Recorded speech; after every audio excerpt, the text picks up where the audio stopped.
I'm here to tell you about a story. We all have a story, and that is the story of our life.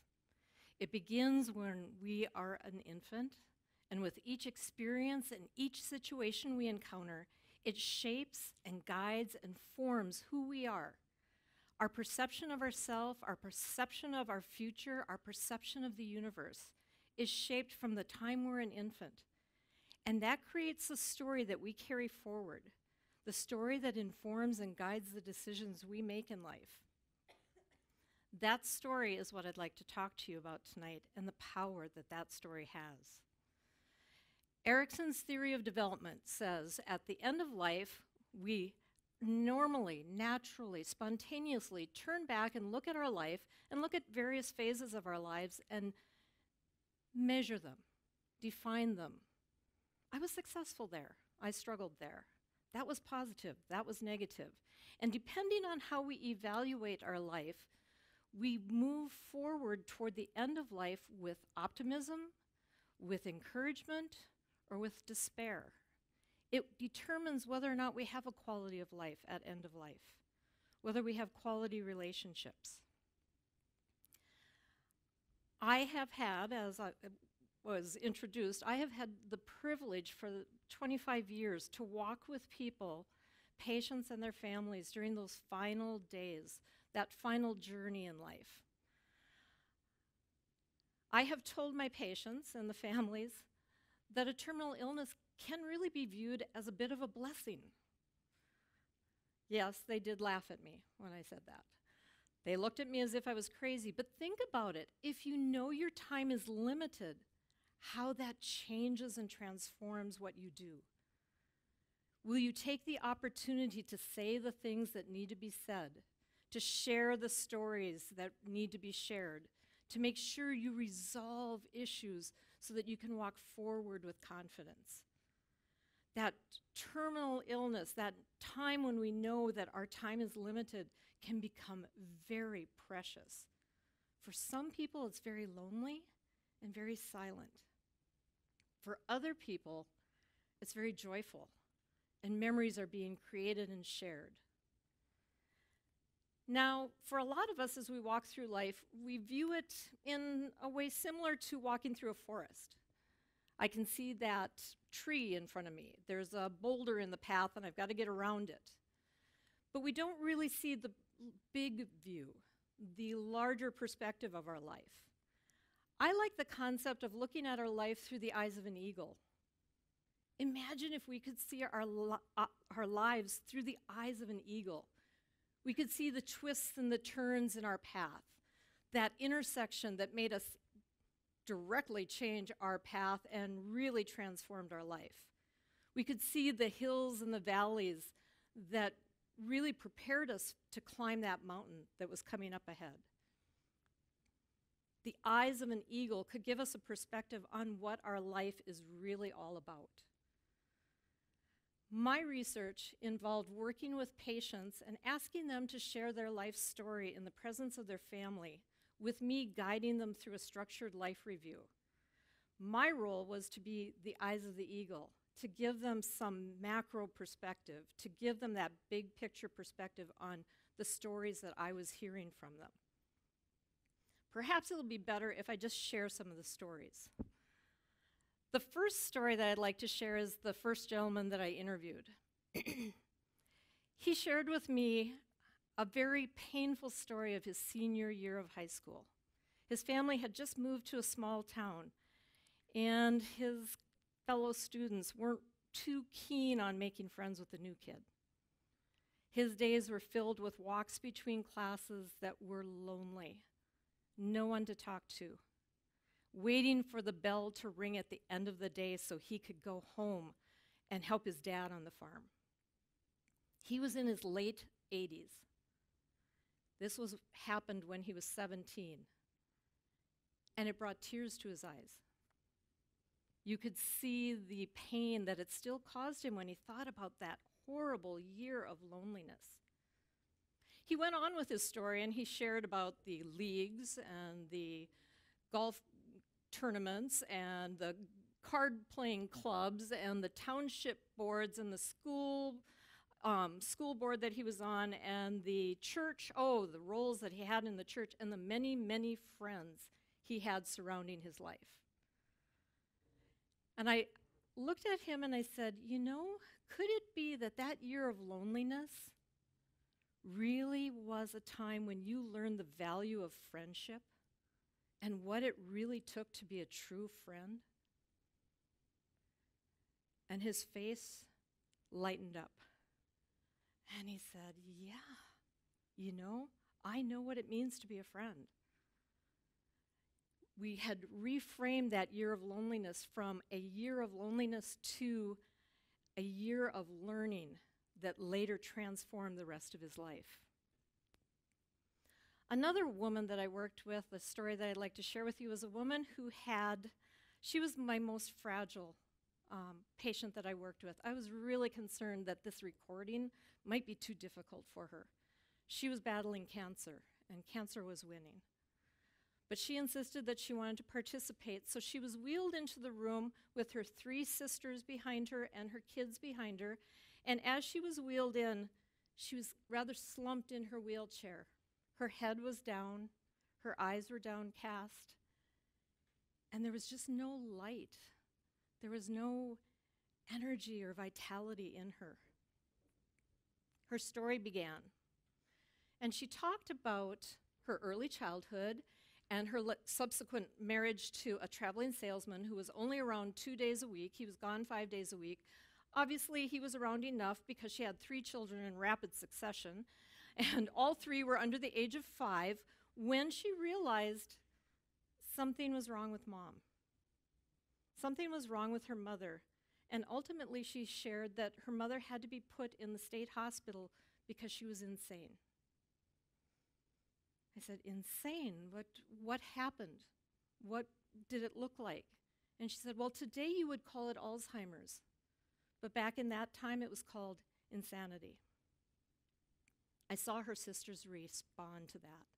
You could see that this was a very deep, dark time in this family's history. After Mom was placed in the state hospital, Dad said, I can't raise the 3 kids still at home. And he began looking for extended family that could take them in. Maybe this aunt could take in that one, maybe this person could take in that one, maybe we should look at foster care. And this young mother of 3 stepped forward and said, no, I'll take in the sisters. I'll raise the sisters. She was around 25. She had 3 kids under the age of 5, very limited financial resources, and a husband who was gone 5 days out of 7. I was in awe of the woman. How did you do it? How did you manage that? Oh my gosh, what strength you had, what courage you had. No. You do what you need to do. You do what you need to do for the family. It's no big deal, no big deal. Well, you know, on strength perspective, I had to push that. Oh, but it was a big deal. That had to be difficult. You didn't have the conveniences we now have. It was no big deal. It was no big deal. I kept pushing it until she looked up and said, it was no big deal.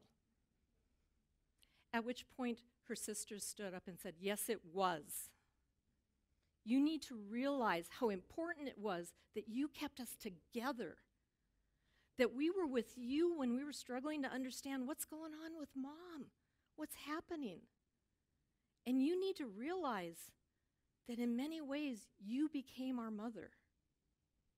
Tears were shed, hugs were shared, and as the sisters were talking, she started to sit up in the wheelchair. She continued to tell her stories about how she got her sisters ready for prom, sewing prom dresses, getting the weddings planned for all of her sisters and her kids. And as she was talking, she sat straighter and straighter in the wheelchair. And at the end of 2.5 hours of recording, she was beaming, absolutely beaming. Now, I know she still had cancer, but cancer didn't have her at that moment. I walked up to her and said, how are you doing? How are you feeling?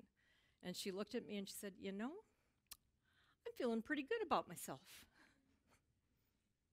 I had hoped that the structured life review would have an impact on families or on patients, but it also had an impact on families. I had a wide variety of family members attending, and it was important for me that they also got something out of it. As I talked to them about family communications, many of the families said, we haven't heard these stories forever.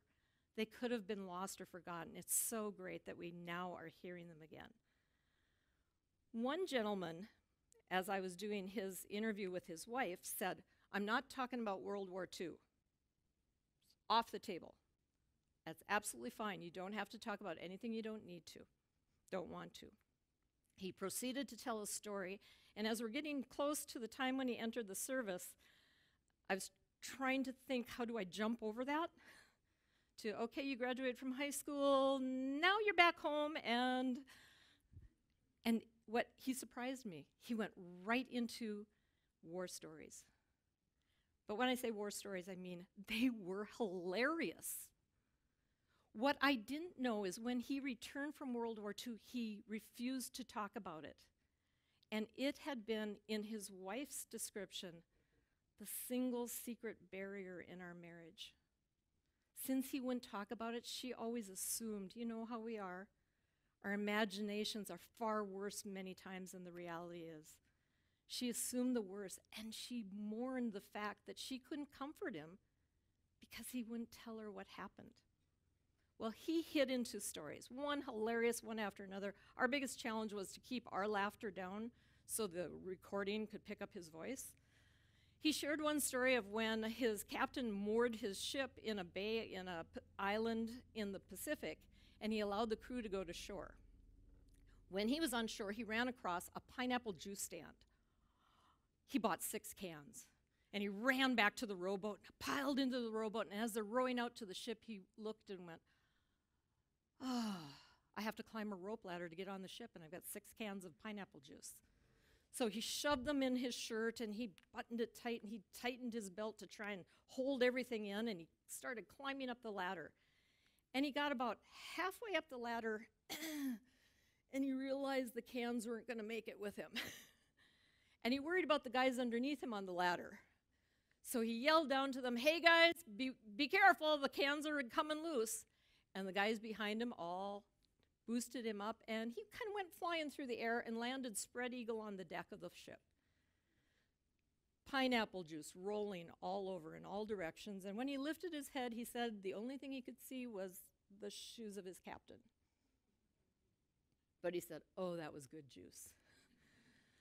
Later, after we finished the recording, I asked him, why did you share your war stories? You said you didn't want to share those. And he said, as I started going, I realized my grandchildren have only known me as a man who sits in a wheelchair.